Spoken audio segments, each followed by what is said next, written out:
नमस्कार दोस्तों, YouTube पे मेरा चौथा वीडियो है, इसलिए प्लीज़ सपोर्ट करते रहिएगा।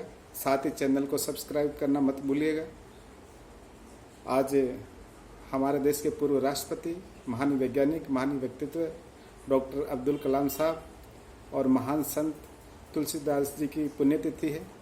मैं उन्हें श्रद्धांजलि अर्पित करता हूँ, नमन करता हूँ। दोस्तों, आज मैं फिर से आप सबके सामने राजनीति से संबंधित अपडेट लेके आया हूँ और अपडेट ये है कि अभी 2 दिन पहले कांग्रेस पार्टी ने सभी जिला मुख्यालयों और तहसील मुख्यालयों पे संविधान बचाओ, लोकतंत्र बचाओ नामक एक मुहिम चलाई। तो यही कहना चाहूँगा, जब बात अपने पे आती है तो सभी को नियम कायदे याद आते हैं, लोकतंत्र की याद आता है, लोकतंत्र बचाने की बातें की जाती हैं। लेकिन मैं अभी हाल ही में एक घटना बताना चाहूँगा। जब पिछले 1.5 साल पहले राजस्थान में विधानसभा इलेक्शन हुए, उसमें बहुजन समाजवादी पार्टी के चुनाव चिन्ह पे जीतकर 6 विधायक आए।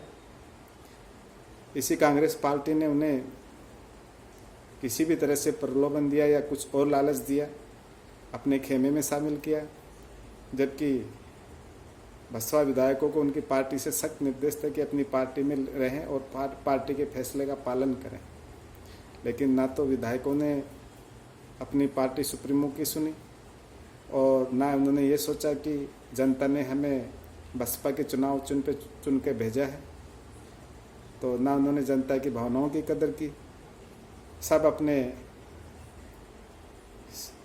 लालच, अपने लाभ के लिए जो उन्हें अच्छा लगा वो किया।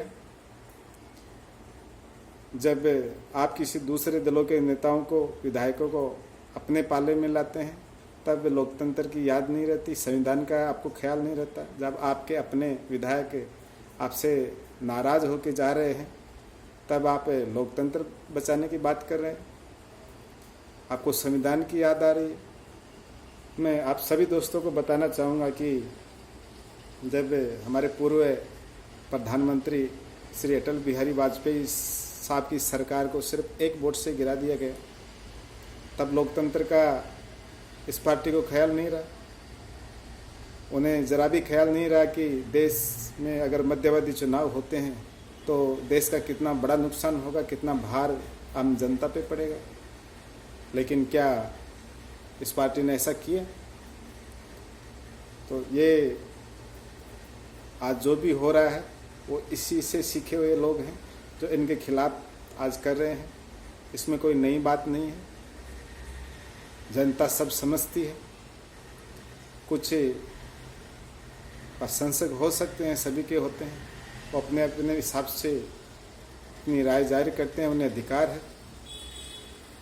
नेता जनता की मतलब एक तरह से पब्लिक प्रॉपर्टी है, लोगों ने उन्हें नेता बनाया है, लोगों ने उन्हें चुन के भेजा है, तो लोगों को उनके बारे में अपने विचार व्यक्त करने का अधिकार भी है उनके पास। ये कांग्रेस पार्टी का आपस का अपने घर के अंदर का मामला है। एक तरफ राजस्थान के मुख्यमंत्री अशोक गहलोत साहब, दूसरी तरफ उन्हीं के प्रदेश अध्यक्ष और उन्हीं की सरकार में उप मुख्यमंत्री श्री सचिन पायलट साहब। दोनों की राजनीतिक वर्चस्व की लड़ाई है, विरासत की राजनीति को आगे ले जाने की लड़ाई है। जो रास्ते में आ रहे हैं उन्हें कमज़ोर करो या हटाओ, या यही झगड़ा है। इसमें अगर किसी दूसरे पे आप ठीकरा फोड़ना चाहें तो ये आपकी कमज़ोरी सामने आती है। इससे अभी मैं सोशल मीडिया पे देख रहा था कि सचिन पायलट साहब ने आज 2 पोस्ट डाली जिसमें उन्होंने कांग्रेस के लोगों का इस्तेमाल किया, कलाम साहब को श्रद्धांजलि दी और तुलसीदास जी को श्रद्धांजलि दी, जिन्होंने बाकायदा नीचे हाथ का निशान उनका इस्तेमाल किया। इसका मतलब साफ है वे अभी भी कांग्रेस पार्टी में बने हुए हैं। और मुझे लगता है कि कांग्रेस का शीर्ष नेतृत्व उनके टच में है अभी। वो चाहते हैं कि सचिन पायलट साहब कांग्रेस में बने रहें। लेकिन इसी बीच में जो गहलोत साहब के बार बार बयान आ रहे हैं, उनसे ये स्पष्ट लगता है कि गहलोत साहब नहीं चाहते कि सचिन पायलट साहब की राजनीति में कांग्रेस में वापसी हो, लेकिन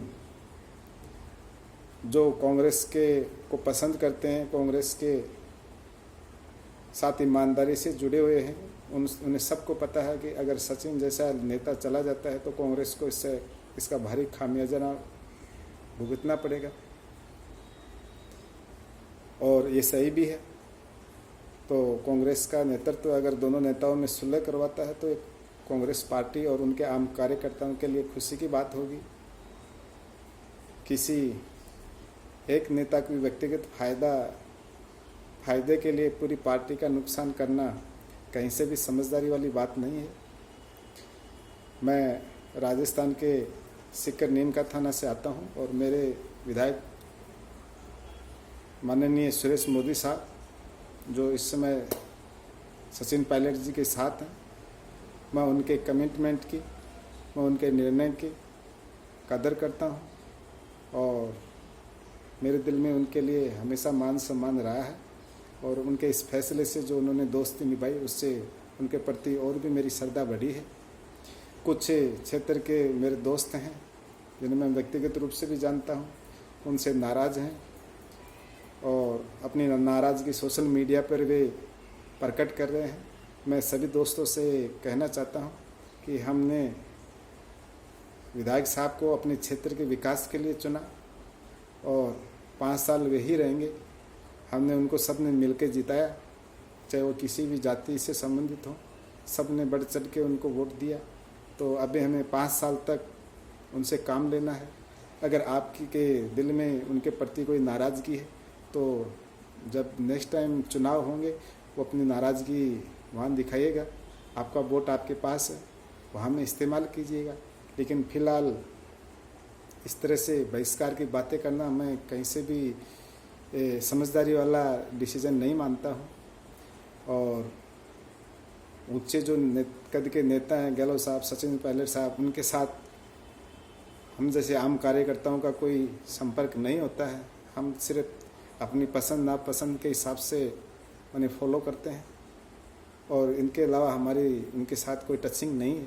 टचिंग अपने क्षेत्र के नेताओं से ही है और उन्हीं से हमें काम लेना है या उनके माध्यम से काम लेना है। तो सभी से मैं यही कहूँगा कि आप ज़्यादा से ज़्यादा लिखें, जो पॉजिटिव बातें हैं उनके आपकी लेखनी में, आपके विचारों में भी खूबसूरती आएगी, लोगों को आपके बारे में जानकारी मिलेगी, आपकी क्वालिटी लोगों तक आएगी, लोग आपको जानने लगेंगे। और मैंने यही सोच के ये मेरा यूट्यूब पे चैनल बनाया है। अभी मैं इसमें बिल्कुल नया हूँ, इतना पढ़ा लिखा नहीं हूँ, इसलिए मुझे बहुत सी दिक्कत भी आ रही है और मैं सीखने की प्रक्रिया में हूँ। जैसे जैसे समय बीतेगा आपको अच्छे सब्जेक्ट भी मिलेंगे और वीडियो में खूबसूरती भी मिलेगी। मैं कुछ नए प्रोडक्ट खरीदने जा रहा हूँ जिससे आपको मेरी जो वॉइस है वो क्लियर आप तक पहुँचे, जो मेरे विचार स्पष्ट पहुँचे, और जो बैकग्राउंड है उसमें भी थोड़ा अट्रैक्शन लाने की कोशिश करूँगा, क्योंकि सब जानते हैं जो दिखेगा वो बिकेगा। लेकिन प्लीज़ मुझे 1 साल तक पूरा सपोर्ट कीजिएगा, क्योंकि मुझे 1 साल तक एक निश्चित जो चैलेंज दिया गया है वो मुझे पूरा करना है। वो आप लोगों के बिना सपोर्ट में किसी भी हालत में पूरा नहीं करूँगा। ज़्यादा से ज़्यादा मेरे वीडियो शेयर करना, मेरे चैनल को सब्सक्राइब करना और मुझे सपोर्ट करना। आपका बहुत बहुत आभारी रहूँगा। मेरी सोशल मीडिया पे, फेसबुक पे मैं थोड़ा ज़्यादा एक्टिव रहता हूँ, बहुत सारी पोस्ट डालता हूँ। अगर कहीं से भी कोई गलती हो जाए तो प्लीज़ मुझे क्षमा कर दीजिएगा। जय हिंद, जय भारत।